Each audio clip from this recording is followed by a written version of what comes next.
Hi, in this tutorial we're going to look at creating your own domain name email addresses. Now this will give you a wee bit of professionalism, and cosmetically it may well look better. And to give you just an example of exactly what I mean, I have two examples. Here you can see Tommy at hotmail.com, or it could be gmail.com or MSN or AOL.com. This technically would just be the generic email address. So if you were setting up a blog, then it's my opinion anyway that you would maybe try and avoid having like contacts or contact me at hotmail.com, whereas Tommy at blogsetuptutorials.com or your name at yourdomainname.com would be the domain name email address. And you could have maybe, can't spell, support at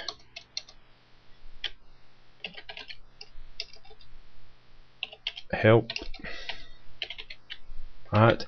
You could basically have as many different prefixes before your domain name email address as you would like. Now there's two options as how you may well want to do that. You could do it via your domain name register, who may offer the service, and also may also offer a service of setting up an emails accounts if you're using Outlook, or you can use your cPanel.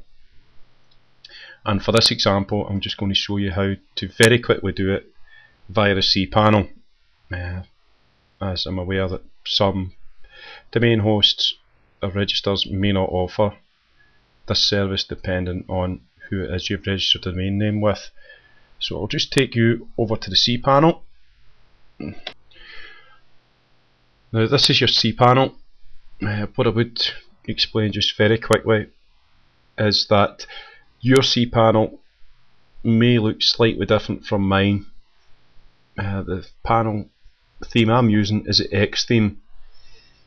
Most themes now are X3, where you may have maybe 4, 5, 6 categories with all different features in it to help you navigate around your cPanel. It's just as I've been using the cPanel quite a while, I prefer just working on the old X theme. But regardless, what you would be looking for would be the mail icon, which is the wee globe with the letter and the two blue arrows. So if you just click mail, and for the purposes of this tutorial you would look for forwarders and just add forwarder. And as you can see, here's the domain name, blogsetuptutorials.com. so if I was to put Tommy and say Tommy at hotmail.com,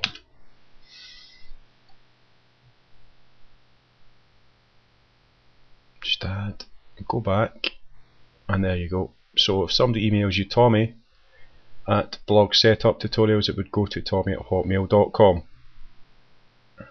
Yeah, you can, as I say, put anything you like.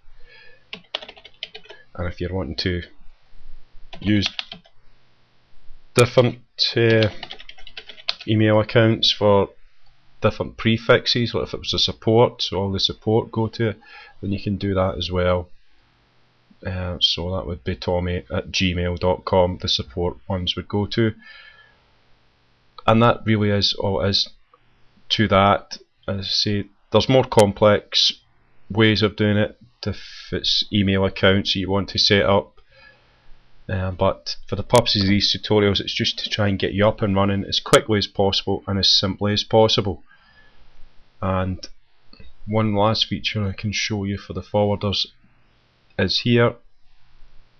If you wish to set the default address or catch-all, then if you were to click there, set the default address, and it could be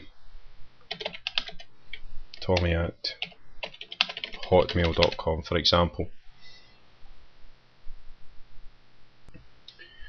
What that feature does is it basically means that if, for example, somebody makes a spelling mistake, say they put too many M's in Tommy, or they misspelled blog setup tutorials or your domain name wrong, then it would forward it to your email address regardless of a spelling mistake, which is something that you may want to use.